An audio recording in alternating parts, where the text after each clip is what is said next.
పరిసరాలు శుభ్రంగా ఉంటే మనము మంచిగా ఆరోగ్యంగా ఉంటాం, రైట్? నేను మీ Mounika Reddy Sirapu. Welcome to my channel. ఈ రోజు మన కాకినాడ ఏపీఎస్ఆర్టీసీ బస్ డిపోలోని డ్రైనేజ్ క్లీన్ చేస్తున్నారు.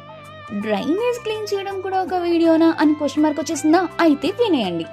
25/7/2024 కాకినాడ బస్టాండ్ నందు స్వచ్ఛ ఆంధ్ర స్వర్ణాంధ్ర కార్యక్రమంలో భాగంగా స్వచ్ఛ భారత్ కార్యక్రమం నిర్వహించారు. ప్రతి నెల 3వ శనివారం స్వచ్ఛ భారత్ కార్యక్రమాన్ని నిర్వహించి పరిసరాలను శుభ్రంగా ఉంచుతారన్నమాట. డిసెంబర్లో వచ్చిన 3వ శనివారం ఈ రోజు. అందుకని స్వచ్ఛ భారత్ కార్యక్రమంలోని భాగంగా ఈ రోజు డ్రైనేజ్ క్లీన్ చేశారు.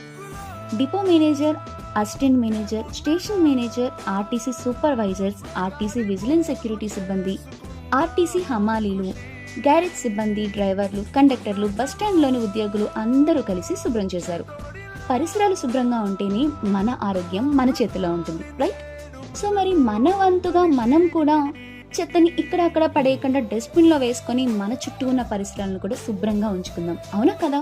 సో మరి వీడియో నచ్చితే మీ బుజ్జి చేతులతో చిట్టి హార్ట్ని అయితే ఇచ్చేసేయండి అండ్ ఫాలో చేయడం అస్సలు మర్చిపోవద్దు కన్నా, ఓకేనా?